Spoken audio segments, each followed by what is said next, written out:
Fiquei doente por muitos dias após ter sido largada nas mandíbulas do inferno. Tinha que dormir com a luz acesa.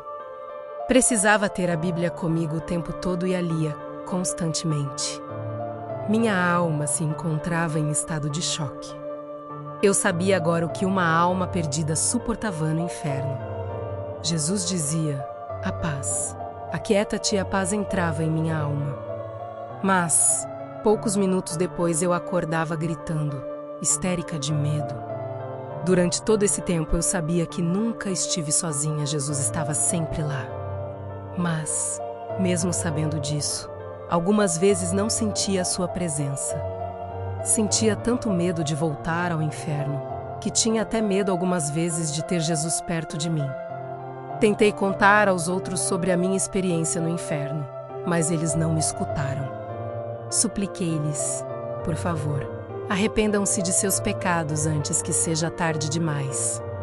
Eu sei que é difícil para as pessoas acreditarem no que eu digo, bem como em tudo que eu passei e que Jesus me pediu para escrever sobre o inferno.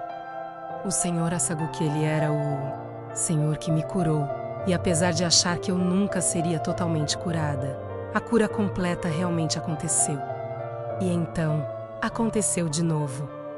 Estava no Espírito com o Senhor Jesus, subindo bem alto em direção ao céu.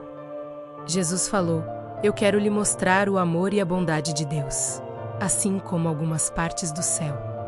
Quero que veja as maravilhosas obras do Senhor, que são tão lindas de contemplar." À nossa frente havia 2 planetas gigantescos, lindos e gloriosos em todo o seu esplendor. O próprio Deus era a luz ali. Um anjo veio ao nosso encontro e disse-me: "Veja a bondade e a generosidade do Senhor seu Deus. A sua misericórdia dura para sempre." Emanava daquele anjo uma sensação tão grande de amor e ternura, que eu estava a ponto de chorar quando ele falou de novo: "Contemple o poder, a força e a majestade de Deus. Vou lhe mostrar o lugar que Ele criou para os seus filhos." Na mesma hora havia um planeta luminoso gigante diante de nós, um planeta tão grande como a Terra.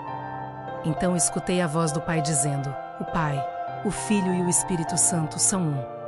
O Pai e o Filho são um, e o Pai e o Espírito Santo são um. Enviei meu Filho para morrer na cruz, para que ninguém precise se perder.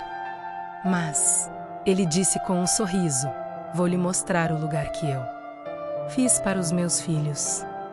Importo-me muito e cuido bem deles. Eu me importo quando uma mãe perde o seu filho. Mais ainda quando ele é tirado antes da hora, como aconteceu com você, minha filha. Como vê, eu sei de todas as coisas e me importo.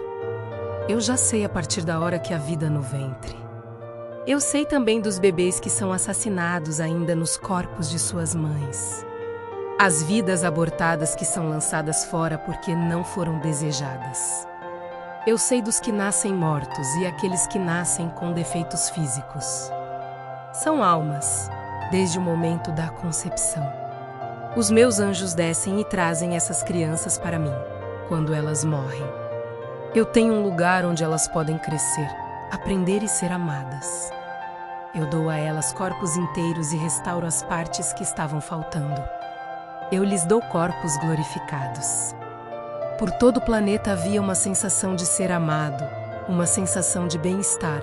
Tudo era perfeito. Aqui e acolá, entre a exuberante grama verde e as piscinas de água cristalina. Haviam prantos com assentos de mármore e bancos de madeira bem lustrados. E havia crianças.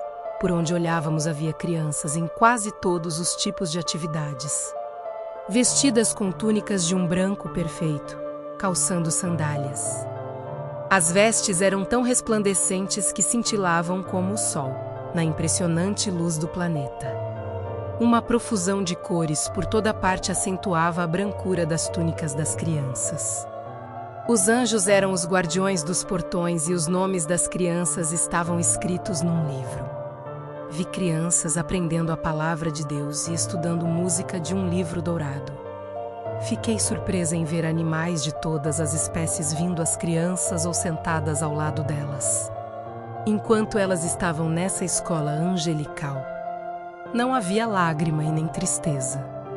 Tudo era divinamente lindo, a alegria e a felicidade estavam por toda parte.